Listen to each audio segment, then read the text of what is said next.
Hello, everybody, and welcome to another episode of the Rams Review Podcast. We are on YouTube today. We're also going to be audio via the podcast as well. But it's time to put the Christmas puddings away, the wrapping paper, the Christmas trees, and everything like that, because it is the most exciting part of the year. It only happens twice a year in football. The January transfer window is imminently opening. And a player that has been linked with Derby County with a move to the Rams is the winger Louie Barry, the young man who's currently on loan at Stockport County. Now, we know Aston Villa have come in and said that his loan spell at Stockport will finish on January 1st after County's game. He will then be recalled, seemingly with the idea of being, loaned back out to a team in the championship. Derby is one of several teams interested. I fail to see that he would probably make the grade at Villa right now, with Villa playing in the Champions League, doing well in the Premier League. So a championship move is seemingly on the cards. With him doing so well at Stockport and Derby being one of the teams linked, we thought it would be a good idea to get somebody who's watched Louie Barry significantly over the last 18 months. And that's Russ Johnson from the Scarf Bagheera War podcast. Russ, how the heck are you? Yeah, good. Thanks. How are you?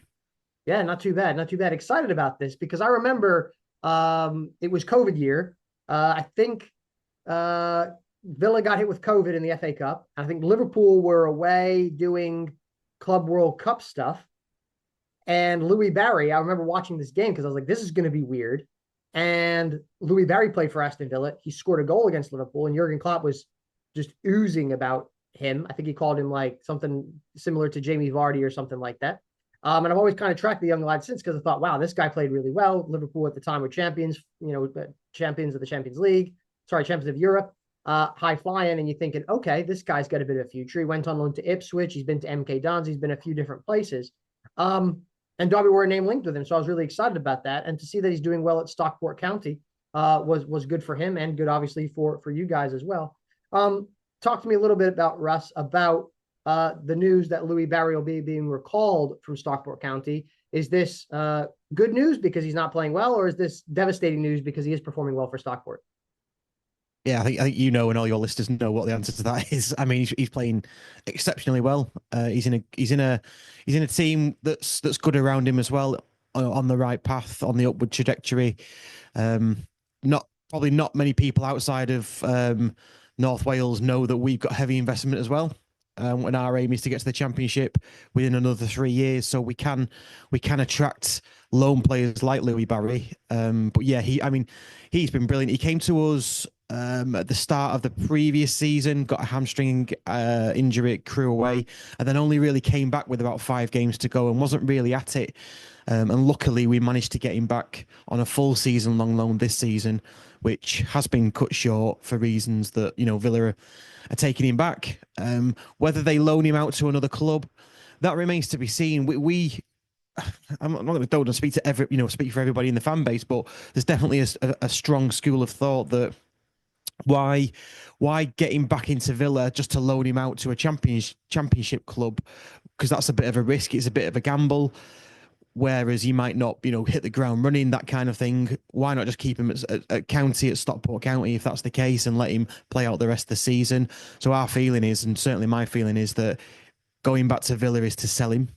I think that's the strongest rumor, and then he can command. I think they're going to cash in on him. They can command between 5 and 10 million, and I'm not sure if Derby have got that, but yeah, there'll be clubs out there that have. Yeah, Derby don't have that, Russ. Not by a long shot. We blew our transfer budget on a goalkeeper this summer, 1.3 million, which fantastic value signing. Don't get me wrong, but we're not in that ballpark anymore to be able to afford that. So, it kind of makes sense in a way if Villa can cash in on somebody who's got a high amount of value, or potentially they're looking at doing another loan deal and then doing a deal in summer because championship players. Who knows? He might do well in the championship for 6 months, and that 10 million could become 20 because football teams are stupid and they pay stupid amounts of money for amounts of players. Talk to me about Louie Barry then, Russ. Let's go into an alternate universe here where he does come to the championship on loan. He does come to Derby. What can we expect of Louie Barry? What type of position does he play? Because I know he can play as a striker, as a winger, as a center, as like a 10 position. All of which are great need of Derby. But where does he predominantly play for Stockport, and where is he most effective? So he plays high, wide, and left for us. inside forward, likes to cut inside, he's very fast. The ball, literally like a cheat code, just sticks to him. He's very good at keeping the ball under vast amounts of pressure. We'll go down the byline and try to cut in. We'll come inside early, we'll come inside late. He's just got this plethora of sort of skill where, it's obvious to say defenders probably know what he's going to do, and everybody else knows what he's going to do, but you've just got to try and stop him. And a lot of teams struggle to stop him. He's just a nuisance down the left. Yes, he has played in that central number 10 role, and even against Huddersfield yesterday, 26th of December, he switched to the right as well, just to try and sort of mix and match it up, if you like, with the other lad that we had on the other wing. So yeah, he's capable of that, but I would say 90% of the time he plays out high, wide, and left as an inside forward. He's fast, covers the ground quickly. He's got a good first touch. He's got a good shot, scores from outside the box, scores from inside the box. Yeah, he's just a really fantastic talent. So, as I said before, we're gutted to lose him. We really, really are. I was hoping he'd stay for the full season. I mean, there was talk really of signing him as well. I've spoken to people at the club, and they were saying, well, yeah, 12 months ago we could have, we maybe could have and should have signed him ourselves, but I think he's outgrown our price tag and he's outgrown Stockport County. You talked a little bit about his strengths there, Russ, and we're going to talk about that in a minute. But as all young players, as it happens with all young players, nobody really is the finished article at his age. He's 21, I believe. So no one's really the finished article at 21 years old. What are some of the weaknesses in Louie Barry's game that, he needs to work upon to take the game to the next level, or things in your game that you see maybe the team have to do a bit of covering for him, or he just really needs to learn and get better at certain aspects? Yeah, I think decision making is a big thing. He does a lot of work in terms of dribbling. I think he's got the highest dribbles in the division, or he did have an earlier point in the season. And it's probably that knowing better when to release the ball and to choose the right pass. Don't get me wrong, he's probably better than every other forward player that we've got in that department. But I would say to take him to the next level, to championship and maybe above, that's probably what he needs to do. He does do a lot of dribbles and does lose the ball from time to time. Even yesterday, he was losing it in when perhaps he shouldn't have done. And if you're looking at that higher quality, level up, then that's what he's got to do. I can see the arguments for him going into the championship on a loan. So I'm not completely ruling out. I haven't got the inside knowledge to do that or the wherewithal. Don't get me wrong. So he might be loaned out to a club like Derby, a huge club, massively bigger than Stockport County. Even we're under no illusions on that. But I just think that step up to the championship level will be a good challenge for him. Challenge too far, I'm not sure. Another area where he probably needs to improve is the weight of him. He can get thrown off the ball, not say easily, but League One defenders, centre halves, especially at the top end of the table, he wasn't as effective in those games against Birmingham and Huddersfield. So again, step up to the championship, stronger defenders, got a bit more about them. He might struggle a bit more. So I think they're the two weaknesses. I say weaknesses, areas for improvement for Louie Barry. Like you say, he's only 21. He could improve. Let's face it, Barcelona don't have players on their books if they haven't got something about them. So yeah, wherever he goes, he's going to get, all of our well wishes, and whichever club he does choose, or whichever club he goes to, choice or whatever. I'm sure every county fan will be watching his career with a keen eye. I'm glad you brought up the Barcelona connection there, because he was the first ever English player in the Barcelona academy when he left West Brom, and there was some dispute, and I think Barcelona paid 880,000 for him or something like that, and then Villa bought him subsequently off of Barcelona's books for I think 3 million or something like that. So he's a player with pedigree, because they wouldn't let me in the Barcelona academy because I'm a fool. So they don't just let anybody in that academy. It's produced some big names. And whether you're there for a year or 10 years, you're going to pick up something there that's going to make you a bit of a better player. Russ, you touched on this a few minutes ago, but I'm going to press you on it again.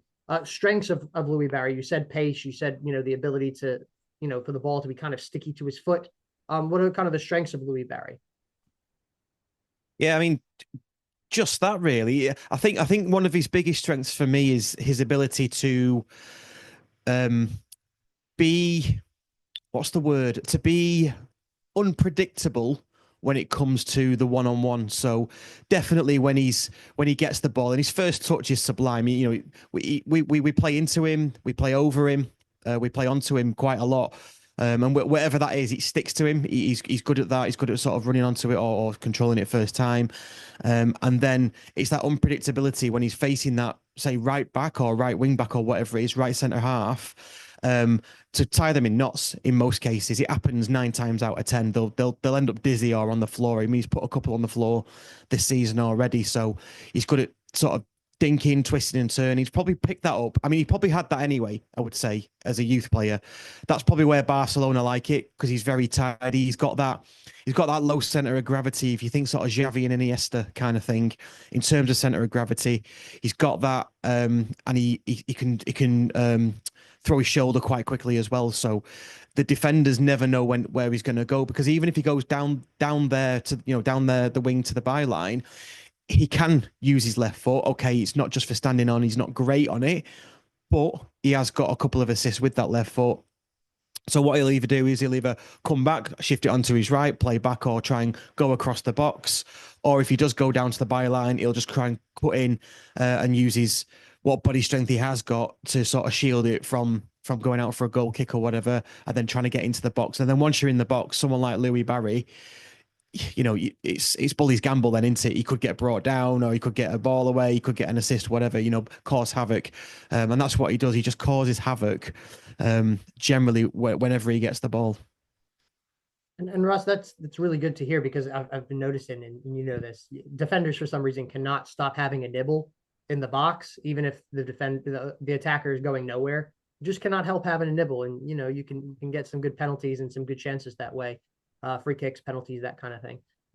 Russ, talk to me a little bit about, you said that sometimes he can get bullied by larger defenders, more experienced defenders, you know, the kind of those defenders at the upper ends of League One.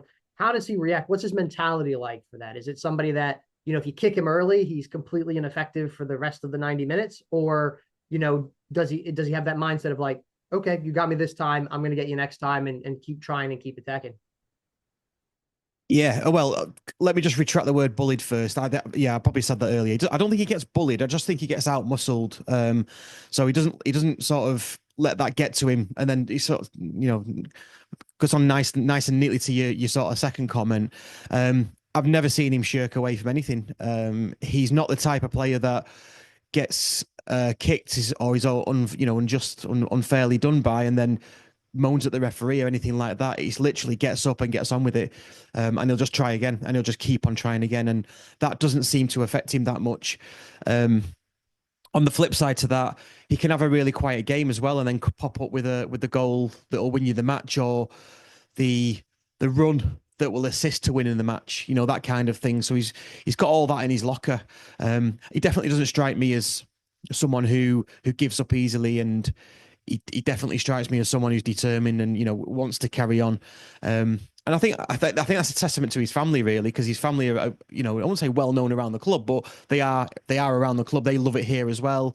Such a nice family. That's the feedback that I get, certainly from as a podcast, is they're such a nice family. And Louie Barry seems like such a nice guy as well. So, you know, you see him on these little clips for YouTube where the club do little things and you know, little skits and that. So, I think it just looks like he's been brought up really well. That's a testament to his mum and dad, and that's you can see that shining through with no chatting back. You know, gets up and carries on, and got real determination. Yeah, I mean, overall, you can see why we like him, and we don't want him to go. But you know, such is life. We had a very similar situation a few years ago, Russ, when we had Jordan Ibe on loan from Liverpool. And he was doing the absolute business for us. And Liverpool was like, hey, we need that guy back. And then it was like, oh crap, no, please don't take him. And then we were never the same team after he took Jordan Ibe back for that half season. But you know, that was my last question, Russ, and you just answered it right there, like you read my script.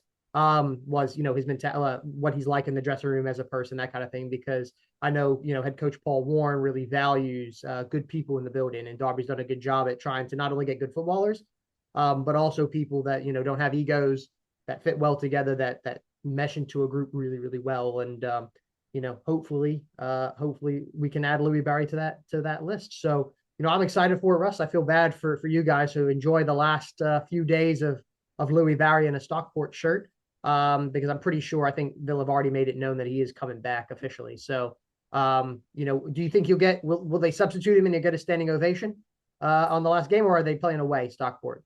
No, we're playing at home. Interestingly, we're playing at home against Birmingham City. So he's a massive Villa fan. He was booed roundly at St Andrews a few weeks ago in the 2-0 defeat. He's already said in his little interview with the club, he's sort of, yeah, I'm going back, I'm gutted, but I've got to do it for my progression. Let's hope I can get a hat-trick against Birmingham on the final match, which is New Year's Day. I don't know. I'd like to think he'll get a standing ovation. I think it depends. If he's on 2 goals, he probably won't get subbed off. I wouldn't have thought, but we'll see. We'll see.